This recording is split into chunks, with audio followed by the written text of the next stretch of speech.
शिरोळ जिल्हा परिषद आणि पंचायत समिती निवडणुकीसाठी शेवटच्या दिवशी विक्रमी 184 अर्ज दाखल। आज अखेर 228 उमेदवार रिंगणात। शिरोळ तालुक्यात होणाऱ्या जिल्हा परिषद आणि पंचायत समिती निवडणुकींसाठी उमेदवारी अर्ज दाखल करण्याच्या शेवटच्या दिवशी निवडणूक प्रक्रियेला प्रचंड वेग आला। अंतिम दिवशी एकाच दिवशी तब्बल 184 उमेदवारी अर्ज दाखल झाल्याने निवडणूक कार्यालयात मोठी गर्दी पाहायला मिळाली। विविध राजकीय पक्षांचे उमेदवार तसेच मोठ्या संख्येने अपक्ष उमेदवार अर्ज दाखल करण्यासाठी उपस्थित होते। समर्थकांची गर्दी, घोषणाबाजी आणि हालचालींमुळे तालुक्यातील वातावरण चांगलेच तापले। आजच्या दिवसा अखेर जिल्हा परिषद आणि पंचायत समिती निवडणुकांसाठी एकूण 228 उमेदवारांनी उमेदवारी अर्ज दाखल केले। अर्ज ऑफलाईन पद्धतीने स्वीकारण्यात आले। अर्ज दाखल करण्याच्या अंतिम दिवशी उमेदवारी अर्ज विक्री सुरू होते। आजच्या दिवशी 18 उमेदवारी अर्जांची विक्री करण्यात आली। मागील काही दिवसांपासून अर्ज विक्री आणि दाखल प्रक्रियेला उत्स्फूर्त प्रतिसाद मिळत असल्याचे चित्र दिसून आले।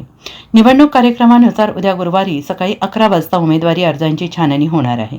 त्यानंतर 27 रोजी उमेदवारी अर्ज माघार घेण्याची अंतिम मुदत असून त्याच दिवशी उमेदवारांना निवडणूक चिन्हांचे वाटप करण्यात येणार आहे। 5 फेब्रुवारी रोजी मतदान प्रक्रिया पार पडणार असून 7 फेब्रुवारी रोजी मतमोजणी होणार आहे। शिरोळ तालुक्यात 7 जिल्हा परिषद गट आणि 14 पंचायत समिती गटांसाठी ही निवडणूक होते आहे।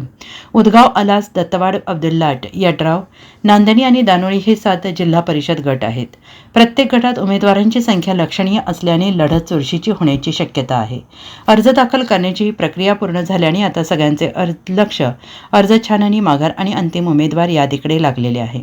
मोठ्या संख्येने उमेदवार रिंगणात उतरल्याने येत्या काळात शिरोळ तालुक्यातील निवडणूक प्रचार अधिकच रंगतदार होणार असल्याचे संकेत मिळत आहेत।